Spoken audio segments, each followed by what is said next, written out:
बिहार के गया जिला के डुमरिया प्रखंड के ग्राम पंचायत सेवरा के पचमह गांव में बीते शनिवार को डायन के आरोप में महिला को जिंदा जलाते हुए घर में रखे खाने के अनाज के साथ प्रायोगिक सामान को भी जला दिया गया था। बुधवार को गया एसपी हरप्रीत कौर घटनास्थल पर जायजा लिया और पीड़ित परिवारों से मुलाकात कर घटित घटना की तफसील से जानकारी लिया। साथ ही तत्काल पीड़ित के पुत्रों की निजी रूप से आर्थिक मदद किया और मौके पर पहुंचे सिरघाटी एसडीओ से भी बात कर तत्काल मुआवजा दिलाने के लिए सिफारिश किया।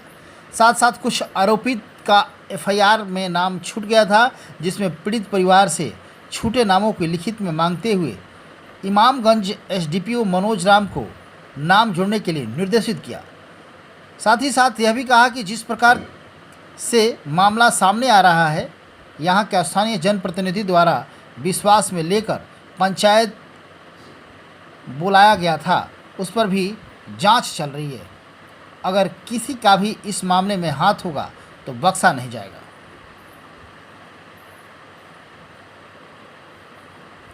हम आपको बता दें कि अब तक की घटना का मुख्य कारण किसी को नहीं पता चल पाया है। इसमें पुलिस भी अब तक घटना के मुख्य कारण से वंचित है।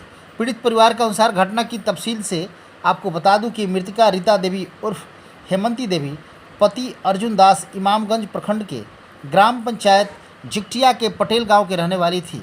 गोतिया में अधिक सदस्य होने के कारण घर से करीब 1 किलोमीटर दूर पर डुमरिया प्रखंड के सेवरा पंचायत के पचमह गांव में नए घर का निर्माण कर रही थी। उनका देखा देखी करीब वहां पर दर्जनों लोग आकर घर बनाने लगे, जिसमें एक विश्वकर्मा समाज के भी थे। उनसे छज्जा निकालने की लड़ाई रीता देवी से शुरू हुई। तभी विश्वकर्मा जी देखे कि रीता ऐसे नहीं मानेगी, इसके खिलाफ कुछ करना होगा। जिसके बाद गांव में एक मांझी समाज में एक लड़के की डेथ हो जाती है, जिसे विश्वकर्मा जी उसे जाकर कहते हैं रीता भूत लगा दी है। इसके बाद रीता को चंद्रदेव मांझी के बीच विवाद चला। दरअसल चंद्रदेव मांझी मृतका रीता देवी के घर के पीछे शराब सेवन करने आया करते थे। उसके बाद वे रीता को गाली गलौज करने लगे। फिर धीरे धीरे मामला बढ़ता गया, जो इलाके के मानिंद लोगों जनप्रतिनिधियों के पास चला गया। जिसके बाद स्थानीय जनप्रतिनिधियों ने देखा ये लड़ाने का अच्छा मौका है, इस मौके में हम लोग सफल हुए तो जो भी वहाँ पर घर बना रहे हैं उनको वहाँ से घर से बाहर कर देंगे और उन लोगों की ज़मीन को डिसमिल के हिसाब से महंगी भूमि बेचेंगे, क्योंकि वे सब बिहार सरकार है, उसका पेपर बनाकर अच्छा इनकम कर सकते हैं। जनप्रतिनिधियों की ये सोच ने इस लड़ाई को अंधविश्वास में डालकर रीता की जान का सौदा कर दिया, जो अब तक किसी ने भी इस घटना को गहराई से नहीं जांच किया। दे देंगे, तुरंत दे देंगे, रास्ते में दे देंगे। ये जो 5 तारीख की घटना यहाँ पे हुई थी पंचमा गांव में, एक महिला रीता देवी को डायन कह के जो घटना को कारित किया गया, उसके परिवार वालों के साथ मारपीट किया गया, उसके घर को जलाया गया और उस महिला की हत्या की गई, उसी का जांच करने के लिए मैं आज यहाँ पे आई हूँ। जो मृतका है उसकी बच्चों का, बेटों का बयान लिया है, उनके पति का बयान लिया, अन्य जो भी थे वहाँ पे उनकी सास थी उनका बयान लिया गया है, बाकी ग्रामीण थे जो आई विटनेस हैं घटना के, उनका भी बयान लिया गया है। तो इसमें जितने भी लोगों का नाम, अभी तक 68 लोगों का नाम एफआईआर में आया है, तो जिसमें से 14 लोग ऑलरेडी अरेस्ट हो चुके हैं। बाकियों के लिए छापामारी चल रही है, लेकिन वो लोग अभी फरार हैं। बाकी वारंट इश्तेहार और कुर्की की कार्रवाई के लिए भी मैंने आदेशित कर दिया है एसडीपीओ और एसएचओ दोनों को। और जहाँ तक इनकी सुरक्षा का सवाल है, उसके लिए भी मैंने इनको डायरेक्शन दे दिया है कि इनकी सुरक्षा का ध्यान रखेंगे ताकि इनको अभी कोई भी दिक्कत नहीं आए।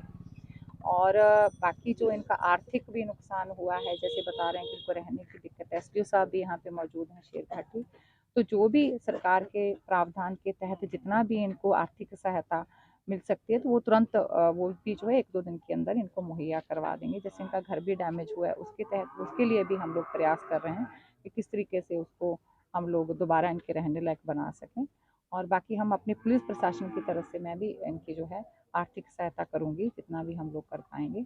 और बाकी अभी जो उपयुक्त धाराएं हैं केस में, तो वो भी जैसा जैसा अभी एविडेंस आ रहा है, और अन्य लोगों की उन्होंने बताया कि और लोग भी थे जिनका नाम ये लोग नहीं दे पाए हैं, तो इनको बताया गया है कि आप ये लिखित में दे दें, तो इन्वेस्टिगेशन में वैसा जिनके खिलाफ एविडेंस आ रहा है तो उनके खिलाफ वैसे ही कानूनन कार्रवाई की जाएगी, और जो भी उपयुक्त धाराएं हैं और भी अन्य, तो वो भी उसमें जोड़े जाएंगे, और जो भी सरकार के नियम हैं उसके तहत जो भी मुआवजा इनको दे होगा उसके लिए भी हम लोग आगे की कार्रवाई कर रहे हैं। स्थानीय जनप्रतिनिधियों की भी उसका भी हम लोगों ने उसका भी जांच कर रहे हैं, क्योंकि उन्होंने इस चीज़ का आरोप लगाया है इस तरह का, तो उसकी भी जो भी लोग इसमें संलिप्त होंगे उन सब पे कड़ी कार्रवाई होगी। और आपके माध्यम से मैं ये भी अपील करना चाहती हूँ कि ये बिल्कुल भी अनएक्सेप्टेबल है इस टाइप की घटना। जो भी लोग अंधविश्वास के नाम पर अंधविश्वास में आकर किसी की जान लेते हैं और इस तरीके की बिल्कुल एकदम अमानवीय घटना को अंजाम देते हैं, बिल्कुल भी एक्सेप्टेबल नहीं है। कानून बहुत कड़ी कार्रवाई उनके साथ करेगा। और आपके माध्यम से ये भी मैं लोगों से अपील करना चाहती हूँ कि कृपया इस तरीके की जो अंधविश्वास में उसमें नहीं आए, क्योंकि इस तरीके की कोई भी चीज़ें नहीं होती हैं, डायन और ये सब जो लोग बोलते हैं, कोई भी चीज़ें इस तरीके सिर्फ लोगों की कल्पना है, लोगों का एक जो फैलाया हुआ अफवाहें रहती हैं, तो इस तरीके के अंधविश्वास में नहीं आए।